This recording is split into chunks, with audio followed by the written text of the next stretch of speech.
Renungan malam, Ye shall receive power, atau engkau akan menerima kuasa, oleh Ellen G. White, tanggal 1 Juli tahun 2025. Mari kita berdoa.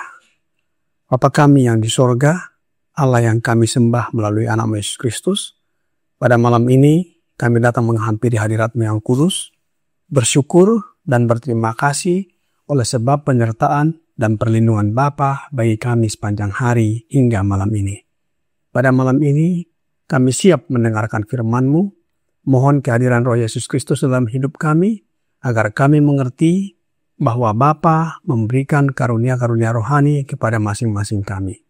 Besertalah dengan kami saat kami mempelajari dan merenungkan firman-Mu melalui renungan malam ini. Kami persembahkan doa ini di dalam nama Yesus, Tuhan dan Juru Selamat kami. Amin. Renungan malam hari ini akan dibacakan oleh Saudara Peter Pangaila. Kepada Saudara Peter, kami persilahkan. Terima kasih. Selamat malam untuk kita semua. Salam sejahtera dalam Tuhan kita Yesus Kristus. Bacaan renungan kita malam ini, tanggal 1 Juli 2025, dengan judul Keindahan dalam Keberagaman. Ayat inti diambil dari 1 Korintus 12 ayat 1-6 yang berbunyi, "Sekarang tentang karunia-karunia rohani, saudara-saudara, supaya kamu mengetahui kebenaran. Ada rupa-rupa karunia, tetapi satu roh. Dan ada rupa-rupa pelayanan, tetapi satu Tuhan. Dan ada berbagai-bagai perbuatan ajaib, tetapi Allah adalah satu yang mengerjakan semuanya dalam semua orang. Talenta yang dipercayakan Kristus kepada gerejanya, khususnya menggambarkan karunia dan berkat yang diberikan oleh Roh Kudus. Kepada yang seorang Roh memberikan karunia untuk berkata-kata dengan hikmat, dan kepada yang lain Roh yang sama memberikan karunia berkata-kata dengan pengetahuan. Kepada yang seorang Roh yang sama memberikan iman, dan kepada yang lain, Ia memberikan karunia untuk menyembuhkan. Kepada yang seorang, Roh memberikan kuasa untuk mengadakan mujizat. Dan kepada yang lain, Ia memberikan karunia untuk bernubuat. Dan kepada yang lain lagi, Ia memberikan karunia untuk membedakan bermacam-macam roh. Kepada yang seorang, Ia memberikan karunia untuk berkata-kata dengan bahasa roh. Dan kepada yang lain, Ia memberikan karunia untuk menafsirkan bahasa roh itu. Tetapi semuanya ini dikerjakan oleh Roh yang satu dan yang sama, yang memberikan karunia kepada tiap-tiap orang secara khusus, seperti yang dikehendakinya. 1 Korintus 12 ayat 8-11. Dalam semua pengaturan Tuhan, tidak ada yang lebih indah daripada rencananya untuk memberikan kepada pria dan wanita berbagai karunia. Gereja adalah tamannya, yang dihiasi dengan berbagai pohon, tanaman, dan bunga. Dia tidak mengharapkan hisop tumbuh sebesar pohon aras, atau pohon zaitun tumbuh setinggi pohon palem yang megah. Banyak yang hanya menerima pelatihan agama dan intelektual yang terbatas, tetapi Allah memiliki pekerjaan untuk dilakukan oleh golongan ini. Jika mereka mau bekerja dengan rendah hati, percaya kepadanya.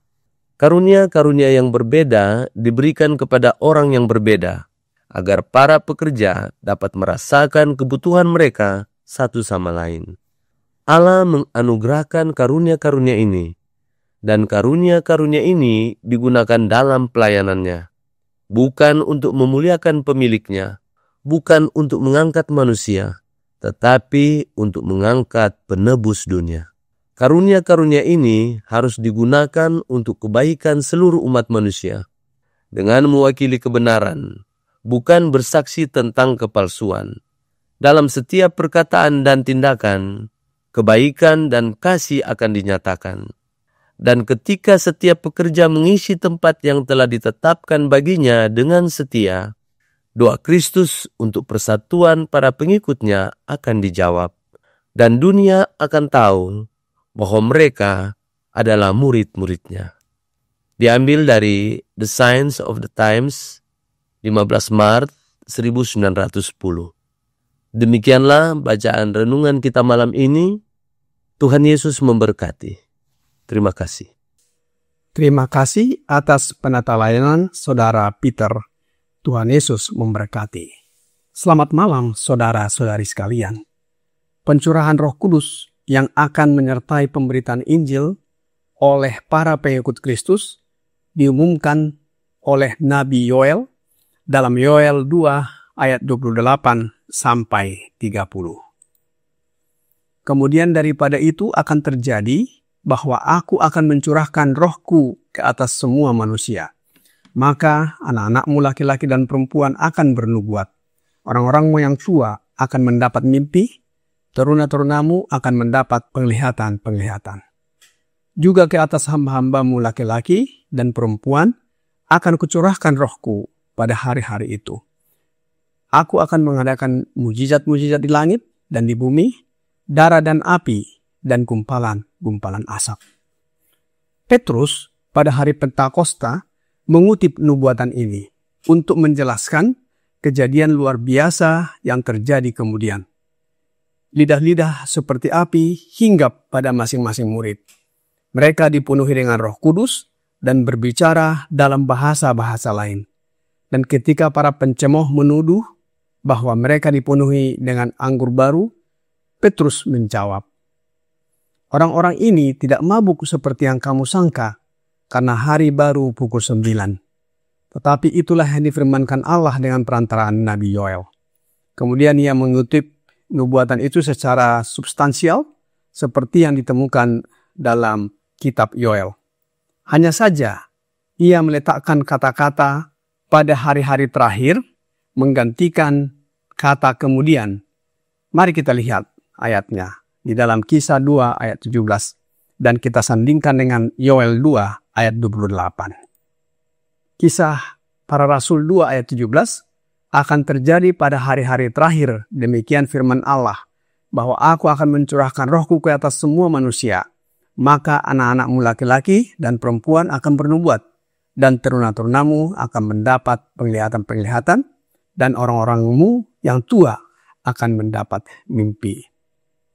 Jelaslah bahwa hanya bagian nubuatan ini yang berhubungan dengan pencurahan Roh Kudus yang mulai digenapi pada hari itu, yaitu pada hari Pentakosta, sebagaimana terdapat di dalam Yoel 2 ayat 28 dan Kisah para Rasul 2 ayat 17. Bila mana kita membaca kecurahan Roh Kudus di hari Pentakosta, maka kita dapat membaca Alkitab di dalam Kisah pasal 2. Tetapi hari Pentakosta merupakan penggenapan nubuatan-nubuatan lain selain nubuatan daripada Nabi Yoel. Hari itu juga menggenapi perkataan Kristus sendiri dalam khotbah terakhirnya kepada murid-muridnya. Sebelum penyalibannya, ia berkata kepada mereka, sebagaimana terdapat di dalam Yohanes 14 ayat 16 sampai 17. Aku akan minta kepada Bapa, dan ia akan memberikan kepadamu seorang penolong yang lain, supaya ia menyertai kamu selama-lamanya. Yaitu roh kebenaran. Dunia tidak dapat menerima dia, sebab dunia tidak melihat dia dan tidak mengenal dia. Tetapi kamu mengenal dia, sebab ia menyertai kamu dan akan diam di dalam kamu. Pada hari Pentakosta, para murid itu diberkati dengan kuasa dari atas. Tetapi janji Kristus ini tidak terbatas pada hari Pentakosta tersebut saja. Karena Yesus memberi mereka janji yang sama dalam bentuk lain dengan meyakinkan mereka bahwa Dia akan selalu bersama-sama dengan mereka. Dan juga bersama-sama dengan umat-umat yang mengikuti Dia sampai akhir zaman. Yesus berkata di dalam Matius 28 ayat 18-20. Yesus mendekati mereka dan berkata, "Kepadaku telah diberikan segala kuasa di sorga dan di bumi. Karena itu, pergilah, jadikanlah semua bangsa muridku, dan baptislah mereka dalam nama Bapa dan Anak dan Roh Kudus. Dan ajarlah mereka melakukan segala sesuatu yang telah kuperintahkan kepadamu. Dan ketahuilah, aku menyertai kamu senantiasa sampai kepada akhir zaman. Saudara-saudari dalam Yesus, betapa sering orang-orang dari kelompok penganut Trinitas mengandalkan hanya Matius 28 ayat 19 ini untuk membuktikan adanya 3 oknum Allah, tetapi satu Allah. Dan Roh Kudus yang diutus itu yang disebutkan sebagai penolong yang lain adalah oknum yang lain berbeda dari Yesus. Mengapa hal tersebut salah dipahami? Sebab mereka hanya mengandalkan ayat 19 saja, padahal harus dibaca ayat sebelum dan ayat sesudahnya. Ayat 18, Yesus berkata, kepadanya telah diberikan segala kuasa di surga dan di bumi.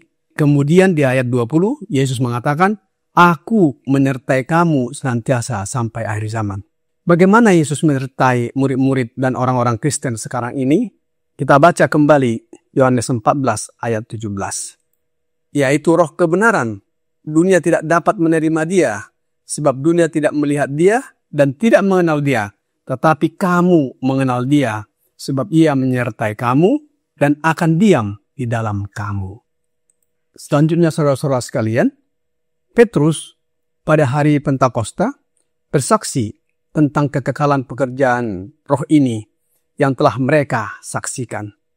Ketika orang-orang Yahudi yang dihukum berkata kepada para rasul, apakah yang harus kami perbuat? Kita baca dalam Kisah Para Rasul 2 ayat 38 sampai 39 berkata, jawab Petrus kepada mereka, bertobatlah dan hendaklah kamu masing-masing memberi dirimu dibaptis dalam nama Yesus Kristus untuk pengampunan dosamu, maka kamu akan menerima karunia Roh Kudus. Sebab bagi kamulah janji itu, dan bagi anak-anakmu, dan bagi orang yang masih jauh, yaitu sebanyak yang akan dipanggil oleh Tuhan Allah kita. 28 tahun kemudian, dalam suratnya kepada jemaat Korintus, Paulus mengemukakan argumen formal mengenai pertanyaan itu di hadapan jemaat. Sekarang, tentang karunia-karunia roh, aku mau saudara-saudara, supaya kamu tidak mengetahui apa-apa kecuali kebenaran mengenai pokok yang dibicarakan di dalam 1 Korintus 12 ayat 1, yaitu mengenai karunia-karunia roh. Setelah menyatakan bahwa meskipun roh itu satu, ia memiliki keberagaman dalam operasinya, dan menjelaskan keberagaman tersebut, Paulus memperkenalkan bentuk tubuh manusia dengan berbagai anggotanya untuk menunjukkan bagaimana jemaat dibentuk dengan tugas dan karunia-Nya yang berbeda-beda. Sebagaimana dalam ayat inti renungan malam ini, di dalam 1 Korintus 12 ayat 1 sampai 6. Sekarang tentang karunia-karunia roh, aku mau saudara-saudara, supaya kamu mengetahui kebenarannya. Kamu tahu bahwa pada waktu kamu masih belum mengenal Allah, kamu tanpa berpikir ditarik kepada berhala-berhala yang bisu. Karena itu, aku mau meyakinkan kamu bahwa tidak ada seorang pun yang berkata-kata oleh roh Allah dapat berkata, terkutuklah Yesus, dan tidak ada seorang pun yang dapat mengaku, Yesus adalah Tuhan selain Roh Kudus. Ada rupa-rupa karunia, tetapi satu roh. Dan ada rupa-rupa pelayanan, tetapi satu Tuhan. Dan ada berbagai-bagai perbuatan ajaib, tetapi Allah adalah satu yang mengerjakan semuanya dalam semua orang. Dan sebagaimana tubuh memiliki berbagai anggotanya, masing-masing memiliki tugas dan karunia-Nya sendiri. Jabatan tertentu untuk diisi, dan semua bekerja bersama dalam kesatuan tujuan untuk membentuk satu kesatuan yang harmonis.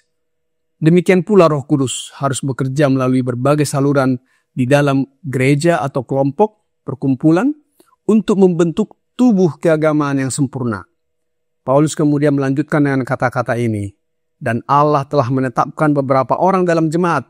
Pertama, sebagai rasul. Kedua, sebagai nabi. Ketiga, sebagai pengajar. Selanjutnya mereka yang mendapat karunia untuk mengadakan mujizat, untuk menyembuhkan, untuk melayani, untuk memimpin, dan untuk berkata-kata dalam bahasa roh. Sebagaimana terdapat dalam 1 Korintus 12 ayat 28. Banyak orang mempertanyakan karunia rohani sekarang ini, khususnya karunia berkata-kata dalam bahasa roh atau dengan bahasa roh. Kita tahu di dalam sejarahnya bahwa Di Yerusalem, diam orang-orang Yahudi yang saleh dari segala bangsa di bawah kolong langit. Selama masa penyebaran ataupun selama mereka berserak ke seluruh dunia, orang-orang Yahudi yang tersebar ke hampir setiap bagian dunia berpenduduk, dan dalam pembuangan, mereka telah belajar berbicara dalam berbagai bahasa. Banyak dari orang-orang Yahudi ini pada kesempatan tersebut berada di Yerusalem, menghadiri perayaan-perayaan keagamaan yang sedang berlangsung. Setiap bahasa yang dikenal diwakili oleh mereka yang berkumpul. Keragaman bahasa ini akan menjadi hambatan besar bagi pemberitaan Injil. Oleh karena itu, Allah dengan cara yang ajaib memenuhi kekurangan para rasul. Sehingga Roh Kudus menolong mereka. Roh Nubuat berkata di dalam buku Kisah Para Rasul atau The Acts of the Apostles, halaman 39, paragraf 2. Roh Kudus melakukan bagi mereka apa yang mereka tidak dapat menyelesaikannya sendiri dalam seumur hidup. Mereka sekarang dapat memberitakan kebenaran Injil di luar negeri, berbicara dengan akurat dalam bahasa orang-orang yang mereka layani. Karunia ajaib ini merupakan bukti kuat bagi dunia bahwa tugas mereka membawa meterai sorga. Sejak saat itu, bahasa para murid murni, sederhana dan akurat, baik mereka berbicara dalam bahasa ibu mereka maupun dalam bahasa asing. Allah memiliki cara kerja yang berbeda-beda, dan Ia memiliki pekerja yang berbeda-beda yang kepadanya Dia percayakan karunia yang berbeda-beda juga. Seorang pekerja mungkin adalah pembicara yang siap, yang lain adalah penulis yang siap, yang lain mungkin memiliki karunia doa yang tulus, sungguh-sungguh dan bersemangat, yang lain karunia menyanyi, yang lain mungkin memiliki kuasa khusus untuk menjelaskan firman Allah dengan jelas, dan setiap karunia harus menjadi kuasa bagi Allah, karena Ia bekerja dengan mereka. Tuhan menghendaki hamba-hamba pilihannya untuk belajar bagaimana bersatu dalam usaha yang harmonis.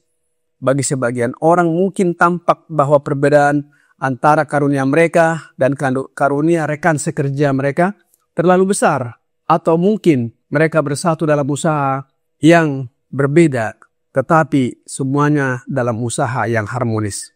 Tetapi ketika mereka ingat bahwa ada berbagai pikiran yang harus dijangkau, dan bahwa beberapa orang akan menolak kebenaran sebagaimana disampaikan oleh seorang pekerja, hanya untuk membuka hati mereka terhadap kebenaran Allah, sebagaimana yang disampaikan dengan cara yang berbeda oleh pekerja lain, mereka berharap akan berusaha untuk bekerja bersama di dalam satu kesatuan.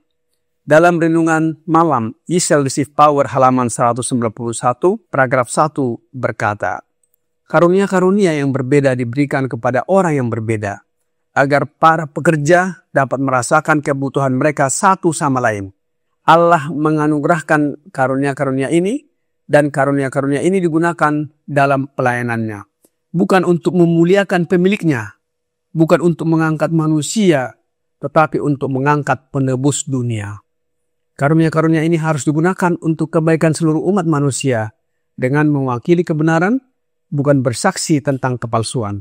Dalam setiap perkataan dan tindakan, kebaikan dan kasih akan dinyatakan. Dan ketika setiap pekerja mengisi tempat yang telah ditetapkan baginya dengan setia, doa Kristus untuk persatuan para pengikutnya akan dijawab, dan dunia akan tahu bahwa mereka adalah murid-muridnya. Dalam simpati dan keyakinan yang penuh kasih, para pekerja Tuhan harus bersatu satu sama lain.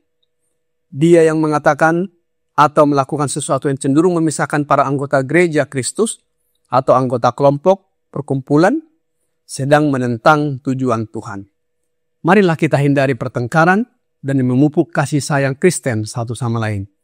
Nasihat bagi kita sebagaimana tertulis di dalam Gospel Workers halaman 484 paragraf 1. Pertengkaran dan pertikaian di gereja, dorongan untuk curiga dan tidak percaya adalah penghinaan terhadap Kristus. Tuhan menghendaki para hambanya untuk memupuk kasih sayang Kristen satu sama lain. Agama yang sejati menyatukan hati, tidak hanya dengan Kristus, tetapi juga dengan satu sama lain, dalam persatuan yang paling lembut. Ketika kita tahu apa artinya bersatu dengan Kristus dan dengan saudara-saudara kita, pengaruh yang harum akan menyertai pekerjaan kita kemanapun kita pergi. Kristus adalah fondasi setiap gereja sejati. Kita memiliki janjinya yang tidak dapat diubah, bahwa kehadiran dan perlindungannya akan diberikan kepada umatnya yang setia, yang berjalan dalam nasihatnya. Sampai akhir zaman, Kristus akan menjadi yang pertama. Dia adalah sumber kehidupan dan kekuatan, kebenaran dan kekudusan.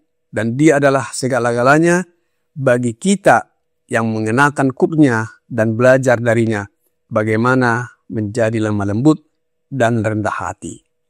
Kiranya renungan malam ini membawa pembaharuan dalam hidup kita. Mari kita berdoa. Bapa kami yang di sorga, kami bersyukur atas firman-Mu yang sudah kami dengarkan malam hari ini. Ajarlah kami agar dapat menghargai keberagaman karunia-karunia rohani yang diberikan atau dikaruniakan kepada masing-masing kami. Banyak dosa dan pelanggaran yang kami lakukan, ya Bapa. Kasihanilah kami orang berdosa ini. Mohon ampuni kami atas dosa dan pelanggaran yang kami perbuat. Kami persembahkan doa ini hanya melalui anak-Mu, Yesus Kristus, Tuhan, penolong, penghibur, perantara, dan juru selamat kami. Amin.